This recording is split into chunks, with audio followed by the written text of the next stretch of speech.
ঘটনাটির সূত্রপাত 1980 থেকে 1990 এর ভিতরে, কিন্তু সঠিক সময়টা কেউই বলতে পারে না। ওই গ্রামে ছিল দুইজন ভাই, তারা খুবই প্রভাবশালী এবং খুব ধনী ব্যক্তি ছিল। তারা মূলত তাদের ব্যবসার কাজে তারা দেশের বাইরেই থাকতো। আমাদের প্রতিবেশী দেশ ইন্ডিয়া সেখানে থাকতো। তাদের মূলত ইন্ডিয়াতে ভালোই একটা বিজনেস ছিল, তো তারা সেই সুবাদে ওই সময়টা ইন্ডিয়াতেই থাকতো তাদের ব্যবসার কাজে দুই ভাই। আর তাদের মা তাদের গ্রামেই থাকতো। কিন্তু তারা ওই দুই ভাই গ্রামের কোনো চেয়ারম্যান মেম্বার কিছুই ছিল না। তারা এমনিতেই গ্রামের মানুষদেরকে তাদের নিজেদের পক্ষ থেকে অনেক কিছু দান করতো, তাদের ভালো লাগতো দান করতে। তারা গ্রামের মানুষদের জন্য কবরস্থান, মসজিদ, মাদ্রাসা, স্কুল এরকম তারা যতটুকু পারছে তারা ততটুকুই করছে। আর আজকের এই ঘটনাটা কবরস্থানকে নিয়েই। ওই গ্রামে তাদের একটা বাড়ি ছিল, বাড়িটাও বেশ বড়ই ছিল। তাদের বাড়ির পাশেই ছিল তাদের একটা মসজিদ। ওই মসজিদটা তারা ওই দুই ভাই মিলেই বানাইছে।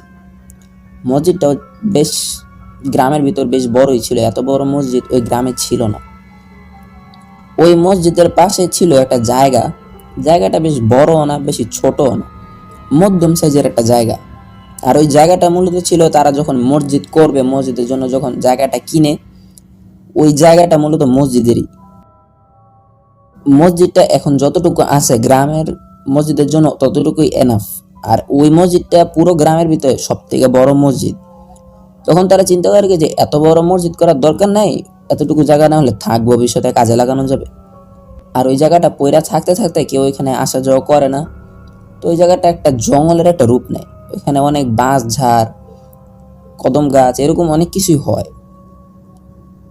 তখন তারা ওই দুই ভাই চিন্তা করে যে এই জায়গাটা খালি খালি না ফেলা রেখে কিছু একটা ভালো কাজে লাগানো দরকার, যেহেতু মসজিদের পাশেই মসজিদের জায়গা, এটা ভালো কিছু করলে হয়তো ভালোই হবে। তখন তারা বেশ চিন্তা ভাবনা করে তারা সিদ্ধান্ত নেয় যে গ্রামের মানুষদেরকে ওই মসজিদের পাশে জায়গাটা কবরস্থানের জন্য দান করবে। তারপর তারা দুই ভাই আসলেই ওই জায়গাটা কবরস্থানের জন্য দিয়া দেয়। কিন্তু তখন তারা লক্ষ্য করে যে ওই জায়গাটা কবরস্থানের জন্য দিয়া দিল, কবরস্থানের জন্য জায়গাটা প্রস্তুত না, কারণ জায়গাটা একটা জঙ্গলের মতন হয়ে আছে। আর ওইখানে তো কোনো রকমই কোনো মানুষকে কবর দেওয়া যাবে না। তখন তারা চিন্তা করে যে জায়গা যখন দিছি তাহলে পরিষ্কারও আমরাই করে দিব আমাদের নিজেদের খরচ দিয়ে, কারণ গ্রামের কোনো মানুষই স্বেচ্ছায় জায়গাটা পরিষ্কার করতে যাবে না। যত এটা আরেকজনের দান করুক কবরস্থানের জন্য, ভালোর জন্য, কেউ যাবে না, কারণ জিনিসটা আরেকজনের, যে দিছে সে পরিষ্কার করবে। গ্রামের মানুষের এরকম একটা চিন্তা ভাবনা থাকতেই পারে। তো সেই জায়গা থেকে তারা দুই ভাই সিদ্ধান্ত নেয় যে ওই জায়গাটা তারাই পরিষ্কার করে দিবে লোক দিয়ে। তো ওই দিনকে আবার তারা গ্রামের মুরব্বীদের নিয়ে অনেক কথাবার্তা বলে, জায়গাটার জন্য অনেক কাগজপত্র করে। তারপর ওই দিনকে আর সময় নেই, সন্ধ্যা হয়ে যায়। আর সন্ধ্যার সময় তো গ্রাম দেশের মানুষ বেশি একটা বাইরে থাকে না, আর সন্ধ্যার সময় কেই বা জঙ্গল পরিষ্কার করতে যাবে। তো তারা করে কি, এর পরের দিন সকালবেলা জঙ্গলটা পরিষ্কার করতে যাবে, তারা এই সিদ্ধান্ত নেয়। ওই দিনকে তারা বাসায় চলে যায়। বাসায় যাওয়ার পর তারা খাওয়া দাওয়া করে শুয়ে পড়ে।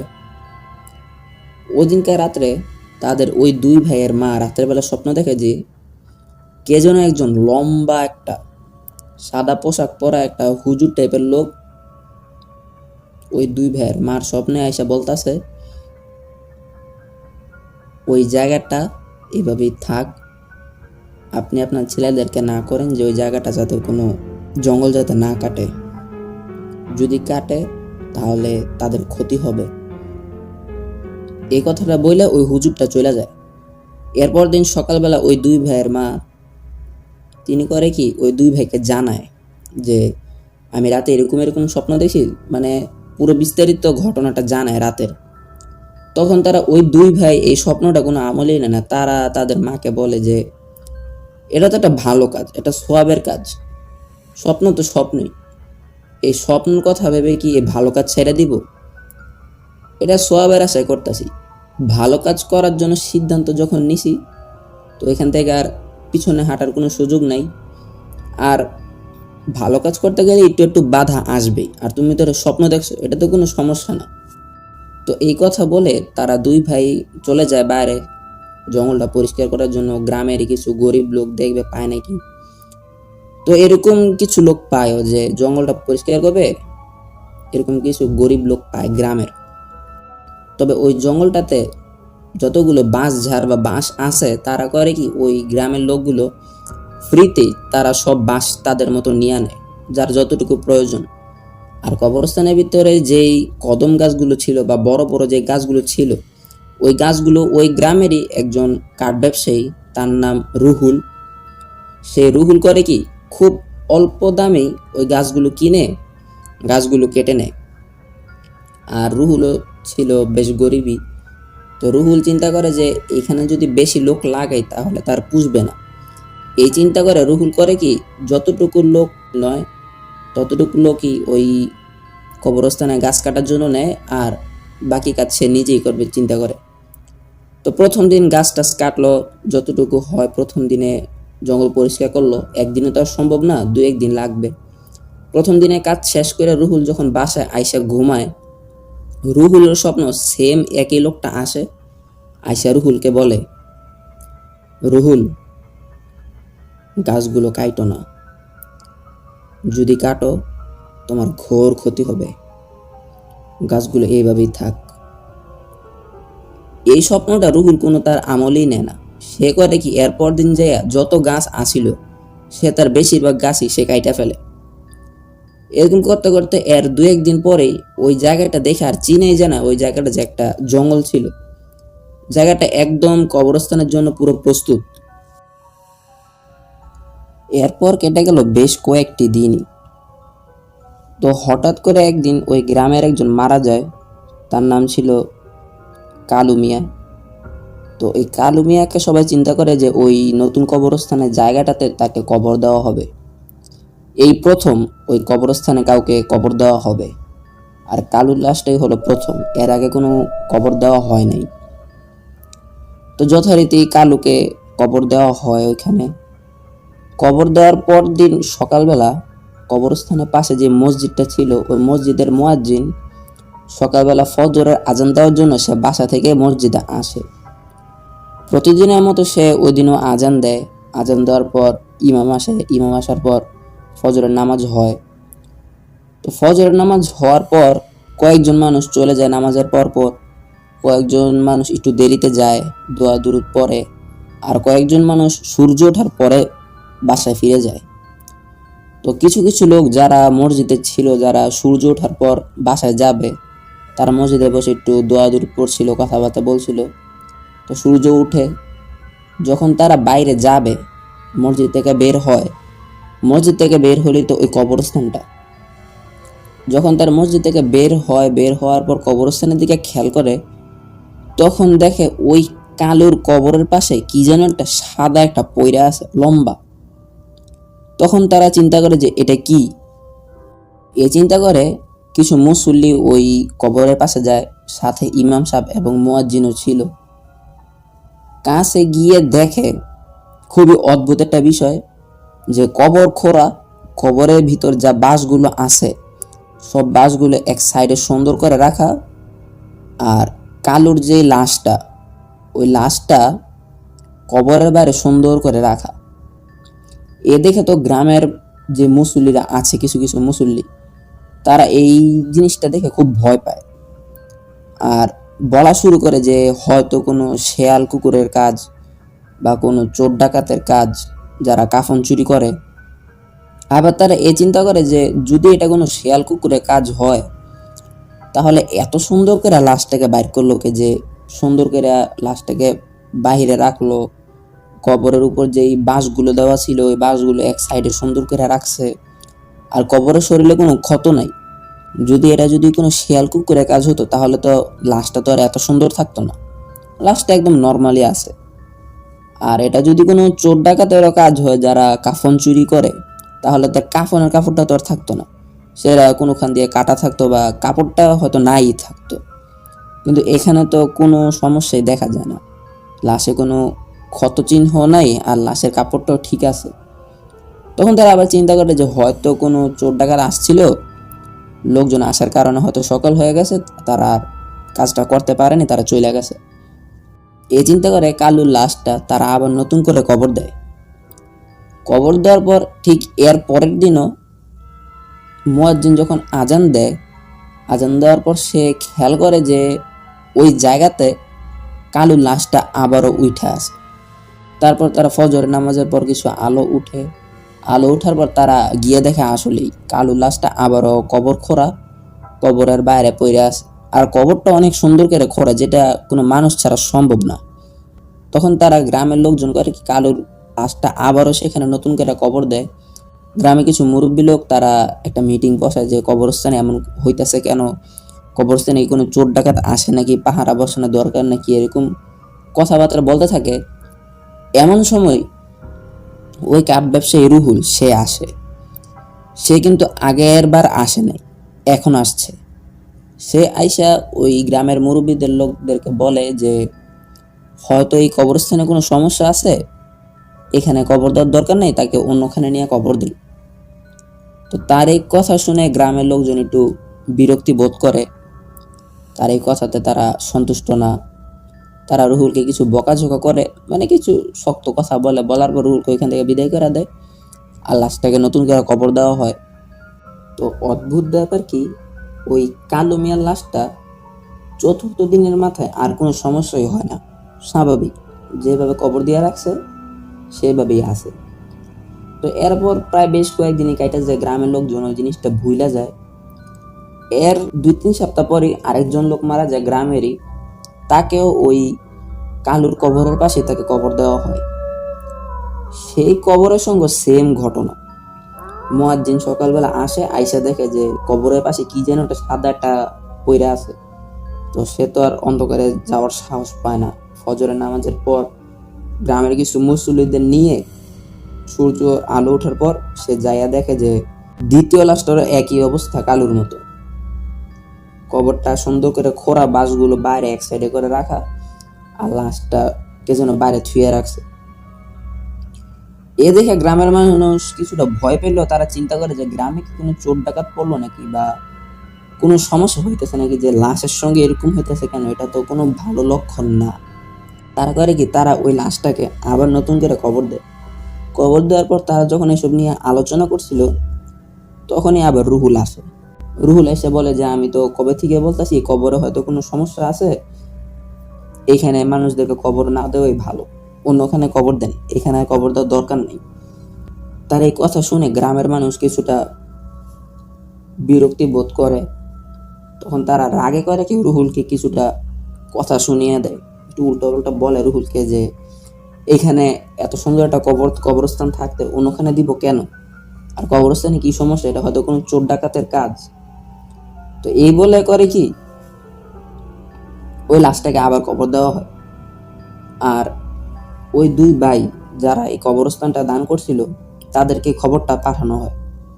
তখন তারা ওই 2 ভাই বলে যে ওইখানে পাহারা লাগান, ওইখানে 4 জন পাহারা লাগান, কে এই কাজটা করে তাদেরকে বাইর করতেই হবে, যা খরচ লাগে পাহারাদারের সব আমরা দিব।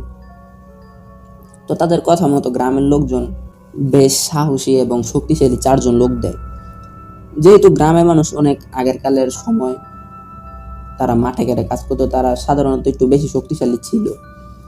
তো গ্রামের মুরব্বীরা করে কি এরকম খোঁজার পর বেশ ভালোই 4 জন লোক পায়, আর তাদের মধ্যে সাহসও ছিল। এরকম 4 জনকে তারা পাহারার দায়িত্ব দেয়, বলে যে তোমরা খুঁজে বাইর করবা যে কে এই কাজটা করে। অদ্ভুত ব্যাপার কি, এর পরদিন সকালবেলাও মুয়াজ্জিন যখন আজান দেয়, আজান দিয়া দেখে যে ওই দ্বিতীয় লাশটার পাশে ওই 4 জন লোক বেঘরে ঘুমাইতেছে, তাদের কোনো হুঁশ নেই। তখন মুয়াজ্জিন করে কি ফজরের নামাজের পর গ্রামের কিছু মুসল্লিদের নিয়ে ওইখানে যায়, যে ওই 4 জনকে ঘুম ভাঙানোর চেষ্টা করে, কিন্তু তাদের ঘুম ভাঙে না। আর তখন খেয়াল করে যে ওই দ্বিতীয় লাশটা আবারও কবরের উপরে, মানে কবর খুঁড়ে কে যেন বাইরে বাইর করে রাখছে। তখন তারা করে কি, মুসল্লিরা ওই 4 জনকে ডাকাডাকি করে অনেক কষ্টে ঘুম ভাঙায়। তা ওই 4 জনের ঘুম ভাঙানোর পর মুসল্লিরা জিজ্ঞাসা করে যে তোমরা রাতে কি পাহারা দিলা, লাশ তো আবার বাইরে, তোমাদের কি এজন্য রাখা হয়েছে? তখন ওই 4জন লোক বলে যে আমরা ঠিকভাবে পাহারা দিতেছিলাম, কিন্তু হঠাৎ করে মাঝরাতে অদ্ভুত একটা খুব সুন্দর একটা মিষ্টি একটা গ্রান আমাদের নাকে যায়। তারপর আমরা কিছু আর বলতে পারি না। তাদের এই বক্তব্য শুনে গ্রামের লোকজন কিছু অসন্তুষ্ট হয়। তখন তারা করে কি, ওই 4জনকে বাদ দিয়া নতুন 4জনকে কবরস্থানের দায়িত্ব দেয়, আর ওই কবরটা আবার নতুন করে দেওয়া হয়, ওইখানে দেওয়া হয়। তারা কবরস্থান পাল্টায় না। তারা চিন্তা করে যে কোন চোর ডাকাতের ভয়ে একটা লাশকে এক কবর থেকে আরেক কবরে নিয়ে যাব, তারা এটা ভালো চোখে দেখে না। তো তারা করে কি, ওই লাশটাকে আবার নতুন করে ওইখানে কবর দেয়, আর নতুন 4জন পাহারা লাগায়। এরপর দিন সকালবেলা মুয়াজ্জিন যখন আজান দেয়, আজান দেওয়ার পর সে দেখে ওই নতুন 4জন লোকও তার কবরের পাশে ঘুমায় আছে। তখন ফজরের নামাজের পর মুয়াজ্জিন, ইমাম সাহেব আর কিছু মুসল্লি মিলে আবার যায় কবরের পাশে। কবরের পাশে জায়গা দেখে যে ওই নতুন 4জন লোক ঘুমাইতেছে। তাদেরকে অনেক কষ্ট করে আবারও ঘুম ভাঙানো হয়। আর তাদের ঘুম এরকম একটা ঘুম হয়, তাদেরকে সহজে ঘুম ভাঙানো যায় না। অনেক তারা গভীর ঘুম দেয়, তাদেরকে ঘুম ভাঙাইতে অনেক কষ্টই হয়। তখন তারা গ্রামের লোকজন অনেক কষ্ট করে ওই 4জনের ঘুম ভাঙায়। ঘুম ভাঙানোর পর অদ্ভুত বিষয় কি, ওই 4জন লোক সেম একই কথা বলে যে তাদের নাকে নাকি খুব সুন্দর একটা মিষ্টি একটা গ্রান গেল, যে গ্রান কখনো তারা পায় নাই। ওই গ্রানটা তাদের নাকে যাওয়ার সঙ্গে সঙ্গে তারা নাকি আর কিছু বলতে পারে না। তো এরপর দিন ওই লাশটার আর কোনো সমস্যা হয় না, শুধু ওই নতুন 4জন লোক তারা সেম একই কথা বলে। এরপর চলে গেল 1 থেকে 2 মাস। ওই গ্রামে এরকম আর কোনো সমস্যাও হয় না, আর ওই গ্রামে কোনো মানুষ মারাও যায় না। তো গ্রামের মানুষজন এই জিনিসটা একবারে ভুলতেই লাগছিল প্রায়। তখন এই 1 থেকে 2 মাসের ভিতরে ওই কাঠ ব্যবসায়ী রুহুল, সে কিন্তু বিয়ে করে না। এই 1 থেকে 2 মাসের ভিতরে ওই রুহুল বিয়ে করে। তো বিয়ে করার পর তার ওয়াইফ একদিন খেয়াল করে যে রুহুল রাতের বেলা নাই, মানে রুহুল রাতের বেলা তাদের ঘরে নাই। রুহুল কোথায় যেন।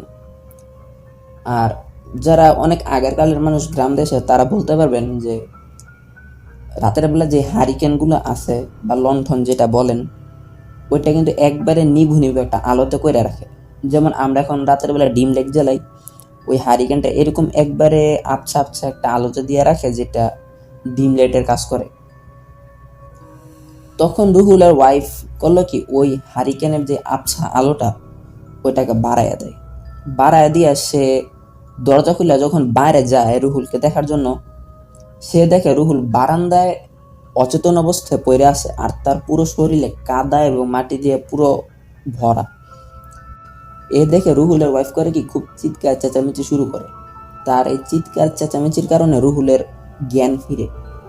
রুহুলের জ্ঞান ফেরার সঙ্গে সঙ্গে রুহুল করে কি, তার ওয়াইফের মুখ চেপে ধরে আর বলে যে চিল্লায়ও না, লোকজন শুনে ফেলবে। তখন রুহুলের ওয়াইফ ওই রুহুলকে জিজ্ঞাসা করে যে দরজা তো ভিতর থেকে লাগানো ছিল, তুমি বাইরে গেছো কি করে, আর তোমার শরীরের অবস্থা কেন? তখন রুহুল আর কিছু বলে না, শুধু তার ওয়াইফকে বলে যে আমি আগে গোসল করে আসি, তারপর তোমাকে সবকিছু বলবো। তো যথারীতি রুহুল গোসল করতে যায়। গোসল করে আসার পর রুহুল তো তখন খালি গায়ে। রুহুলের ওয়াইফ খেয়াল করে যে রুহুলের পিঠে 3টা মোটা মোটা দাগ, আর দাগগুলো এমন, 2টা দাগ বেশ পুরনো, আর একটা দাগ মনে হয় যে এখন হয়েছে। আর দাগগুলো দেখতে মনে হয় যে গরম লোহা কেউ হয়তো রুহুলের পিঠে লাগাই দিছে, দাগগুলো এরকম লাল হয়ে আছে একবারে। তো রুহুলের ওয়াইফ করে কি, রুহুলকে জিজ্ঞাসা করে যে তোমার পিঠে এই দাগ আসলো কোথা থেকে? কিন্তু অদ্ভুত ব্যাপার কি, যে রুহুল নিজেও জানতো না তার পিঠে যে দাগ। তখন রুহুল বলে যে আমি দাগের বিষয়ে কিছু বলতে পারি না, আর আমার পিঠে যে দাগ আছে আমি নিজেও জানি না। তখন রুহুলের ওয়াইফ জিজ্ঞাসা করে যে তুমি বাহিরে গেছো কি করে, দরজা তো ভিতর থেকে লাগানো। তখন রুহুল তার ওয়াইফকে বলে এই গ্রামে যে নতুন একটা কবরস্থান হয়েছে, আর এই কবরস্থানে যে যেদিন কবর দেয় এর পর দিনই দেখে যে লাশ কবরের বাইরে। এই কাজটা কে করে তুমি জানো? রুহুলের ওয়াইফ বলে না, কে করে এটা আমি জানি না, কিন্তু খুব শীঘ্রই ধরা পড়বে যে এই কাজটা করে। তখন রুহুল বলে তার ওয়াইফকে যে এই কাজটা আর কেউ না, এই কাজটা আমিই করি। এই কথা শুনে রুহুলের ওয়াইফ তার পুরো পা থেকে নিয়ে মাথা পর্যন্ত একটা ভয়ের একটা শিহরণ বয়ে যায় যে সে কি বলে এই কথা। তখন রুহুলের ওয়াইফ তাকে ভালো করে জিজ্ঞাসা করে যে আসলেই মানে সে বিশ্বাস করতে চায় না। তখন রুহুল তাকে বলে যে দেখো, এই কাজটা আমিই করি, আর আজকে রাতে আমাদের এই গ্রামের একজন মহিলা মারা গেছে, আর আজকে রাতেই তাকে কবর দেওয়া হয়েছে। আমি একটু আগে ওই মহিলার লাশটাকেও আমি কবর খুঁড়ে কবরের বাইরে রেখে আসছি। তখন রুহুলের ওয়াইফ এই কথা শুনে খুব ভয় পায়, আর ভয়ে ভয়ে রুহুলকে জিজ্ঞাসা করে যে তুমি এই খারাপ কাজগুলো কেন করতেছো, এইসব করার মানে কি? তখন রুহুল বলে কি যে দেখো, আমি এইসব কাজ করতে চাই না, কিন্তু কে যেন আমাকে দিয়ে করায়। আমি এই কাজ না করতে চাইলেও কে যেন আমাকে করায়, আমার হাত পায়ে আমার কন্ট্রোল থাকে না। যেদিনই এই গ্রামে কোনো লোক মারা যায় আর তাকে ওই কবরস্থানে কবর দেওয়া হয়, সেদিনই মাঝরাতে আমার নাকে খুব অদ্ভুত একটা সুন্দর একটা ঘ্রাণ আমার নাকে আসে। এই ঘ্রাণ আমি কোনো সময় কোথায় পাইনি।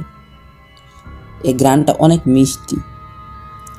এই ঘ্রাণটা যখন আমার নাকে আসে আমার আর কোনো হুঁশ থাকে না। আমাকে কে যেন বলে, রুহুল চলো, কাদের সময় হয়ে গেছে। তখন আমি একা একাই হাঁটতে শুরু করি। এমন করতে করতে কবরস্থানে যাওয়ার পর কে যেন বলে, রুহুল কবরটা খোঁড়ো। আমি কবরটা খুঁড়ি। তখন বলে যে কবরের যে লাশটা, এটা আস্তে করে সুন্দর করে বাইরে রাখা দিয়ে চলে যাও। আমি ঠিক যেভাবে বলে আমি সেইভাবেই কবরের লাশটাকে আস্তে করে বাইরে বাইর করে, আর কিছু বলতে পারি না। এরপর দিন সকালবেলা দেখি আমি উঠোনে গোসলখানায় বারান্দায় পড়ে আছি। আমি না চাই তো আমার এই কাজগুলো করতে হয়। তখন রুহুলের ওয়াইফ এইসব কথা শুই না, সে করে কি, তার বাপের বাড়ি নিয়ে যায়, অর্থাৎ রুহুলের শ্বশুর বাড়িতে রুহুলকে নিয়ে যায় রুহুলের ওয়াইফ। আর রুহুলের যে শ্বশুর, তাকে সব ঘটনা বলে রুহুলের ওয়াইফ। তো রুহুলের শ্বশুরের কিছু ভালো কবিরাজের সন্তান ছিল। এর মধ্যে একটা কবিরাজ ছিল যেটা খুব ভালো, মানে এর থেকে ভালো রুহুলের শ্বশুরের আর কোনো সন্তান নাই। রুহুলের ওয়াইফ করে কি, রুহুলকে নিয়ে ওই কবিরাজের কাছেই যায়। যাওয়ার পর রুহুল ওই কবিরাজকে সব কিছু বলে। ওই কবিরাজ কিছুদিন সময় নেয়, রুকিয়া করে। রুকিয়া করার পর রুহুলকে কিছুদিন পরে আসতে বলে, তাকে একটা দিনক্ষণ বলে যে এই সময় আসবা। তো যথারীতি সময় রুহুল আর রুহুলের ওয়াইফ ওই কবিরাজের বাসায় যায়। কবিরাজের বাসায় যাওয়ার পর কবিরাজ রুহুলকে আর রুহুলের ওয়াইফকে বলে যে এই কাজটা রুহুল কেন করে। আর মূলত এই কাজটা করার কারণ হলো,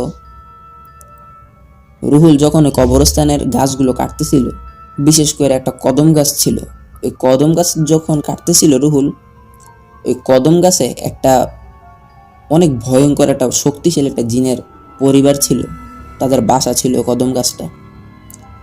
রুহুল যখন ওই গাছটা টুকরো টুকরো করে কাটে, ওই জিনের পরিবারটাও টুকরো টুকরো করে আলাদা হয়ে যায় একদম। তো রুহুলকে সাবধান করা হয়েছিল স্বপ্নে এসে যে তুমি গাছগুলো কাইটো না, কিন্তু রুহুল ওই স্বপ্নটা কোনো আমলেই নেয় না, সে গাছগুলো কাইটে ফেলে। আর এরপর থেকে জিনটা রুহুলের উপর খুব ক্ষিপ্ত হয়। জিনটার যেরকম ফ্যামিলি রুহুল আলাদা করছে, এরকম জিনটা চায় যে রুহুলের জীবনটা এরকম আস্তে আস্তে শেষ করে দিতে। তো রুহুলের ওয়াইফ এসব কথা শোনার পর কবিরাজকে জিজ্ঞাসা করে যে এর সমাধান কি। তখন কবিরাজ তাকে বলে যে এর সমাধান কি, রুহুলকে কিছু রুকিয়া করে দিতেছি, আর কিছু তেল পরা পানি পরে দিতেছি, আর একটা তাবিজ দিতেছি, কিন্তু সাবধান, এই তাবিজটা যেন ভুলেও যাতে রুহুল না খুলে। রুহুল যদি তাবিজটা খোলে তাহলে সে আবার এই কাজ করতে শুরু করবে, তাকে কেউ আটকাতে পারবে না। তারপর রুহুলের ওয়াইফ রুহুলকে নিয়ে বাসায় চলে আসে। হুজুর তেল পরা পানি পরা একটা তাবিজ দেয়, ওই তাবিজটা রুহুল হাতে বাইধে রাখে সবসময়। তো এরপর বেশ কয়েক মাসই কাইটা যায়, ওই কবরস্থানে আরো নতুন নতুন অনেক কবর দেওয়া হয়, কিন্তু ওই নতুন নতুন কবরের সঙ্গে আর কোনো ওইসব ঘটনা ঘটে না। আস্তে আস্তে গ্রামের মানুষজন সবকিছু ভুলতে থাকে যে এই কবরস্থানে আগে এইসব কিছু ঘটতো। একদিন হঠাৎ করে ওই গ্রামেরই একটা মসজিদের বড় হুজুর মারা যায়, আর ওই হুজুরটার নাম ছিল মোহাম্মদ সেলিম। ওই সেলিম হুজুর মূলত ওই গ্রামের খুব এক সম্মানীয় হুজুর ছিল, খুব বড় হুজুর, আমল আখলাকি খুব ভালো হুজুরই ছিল।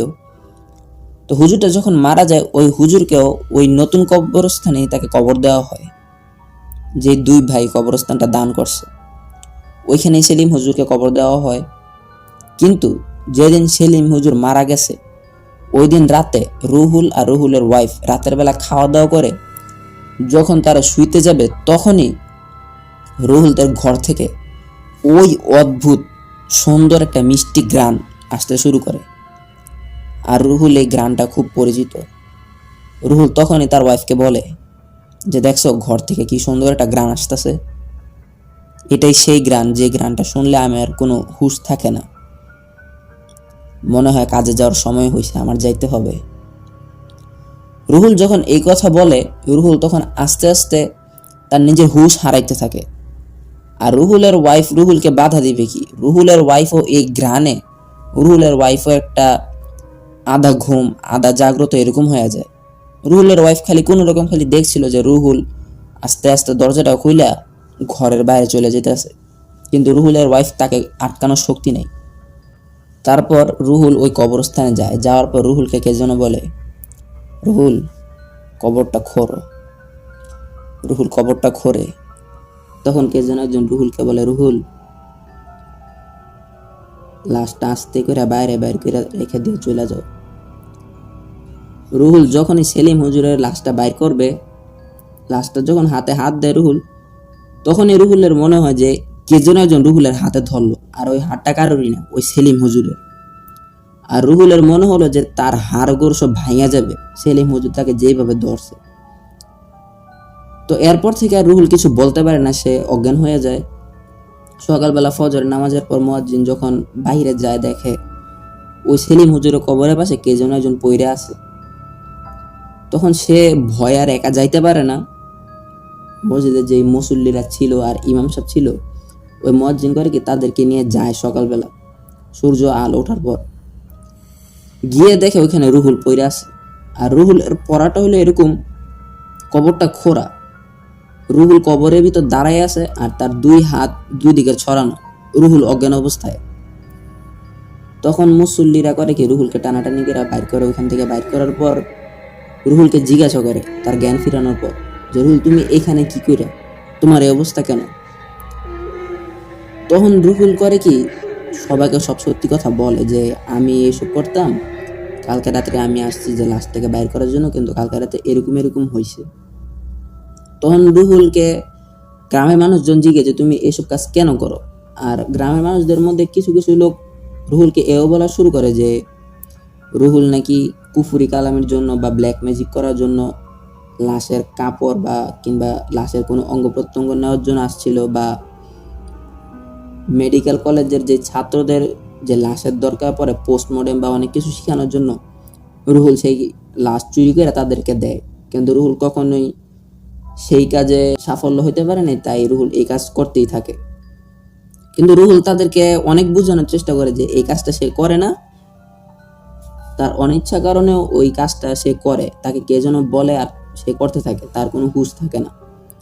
কিন্তু তার এই কথা গ্রামের লোকজন কেউ বিশ্বাস করে না। আর কিছু কিছু মানুষ তো রুহুলকে মারার জন্য লাঠি মাঠি নিয়ে আসতে যে রুহুলকে আজকে পিটাইয়া মেরে ফেলবে। এমন সময় রুহুলের ওয়াইফ করে কি রুহুলকে নেওয়ার জন্য সে দৌড়ায় আসে, আসার পর গ্রামের লোকজনদেরকে সে আটকায়, আটকানোর পর অনেক কিছু বলেই আসলে আটকানো হয়, ম্যানেজ করে। আর রুহুলকে যেই কবিরাজটাকে দেখানো হয়েছিল গ্রামের কিছু লোকজনদেরকে নিয়ে ওই রুহুলের ওয়াইফ রিকোয়েস্ট করে নিয়ে যায়। নেওয়ার পর ওই কবিরাজেরও রেফারেন্স নেওয়া হয়, ওই কবিরাজ তাদেরকে সবকিছু খুইলা বলে। খুলে বলার পর গ্রামের মুরব্বীরা একটা আলোচনা কইরা তারা একটা বিষয়ে চিন্তা করে যে এই কবরস্থানটা যেই দুই ভাই দিছে বা দান করছে তাদেরকে এই ঘটনাটা জানানোর দরকার। তখন গ্রামের কিছু লোক ওই দুই ভাইকে জানায় ঘটনাটা। তো তারা দুই ভাই এই ঘটনাটা শোনার পর তারা ওই কবরস্থানটা একেবারে বন্ধ করে দেয়। তারা বলে যে এখানে আর কোনো নতুন কবর দেওয়া হবে না, সেলিম হুজুরের কবরই এটা, এই কবরস্থানের শেষ কবর, এখানে কাউকে আর কবর দেওয়া যাবে না। তারপর থেকে ওই কবরস্থানটা একদম বন্ধ হয়ে থাকে। প্রিয় লিসেনার, শেষ হলো আমাদের এই আজকের ঘটনা। আজকের ঘটনাটি আপনাদের কেমন লাগছে আমাদেরকে কিন্তু কমেন্ট করে জানাতে পারেন। আর আজকের এই ঘটনাটি আমাদেরকে পাঠাইছে আমাদের এই চ্যানেলের একজন লিসেনার্স, তার নাম মোহাম্মদ আলামিন। তার বাড়ি হচ্ছে মানিকগঞ্জ। মানিকগঞ্জ কোন জায়গায় এটা না হলে নাই বললাম, এটা আলামিন আমাদেরকে বলছে। আর এখন থেকে ভিডিওর শুধু গ্রামটাই বলা হবে, এলাকা এইসব বলা হবে না। আর আপনাদেরও যদি আলামিনের মতো এরকম কোনো হরর ঘটনা বা এক্সপিরিয়েন্স থাকে, হয় এটা আপনি আপনার নিজের সঙ্গে ঘটছে বা আপনি আপনার ফ্যামিলি বা আপনার কোনো বন্ধু থেকে কালেক্ট করছেন, আপনি আমাদেরকে পাঠাতে পারেন। আমাদেরকে আপনার ঘটনাটি পাঠানোর নিয়ম হলো একদম ইজি। আমাদের এই ভিডিওর ডেসক্রিপশন বক্সে আমাদের ইমেল আইডি দেওয়া আছে। আমাদের ইমেল আইডি হলো horrorstudioofficial@gmail.com।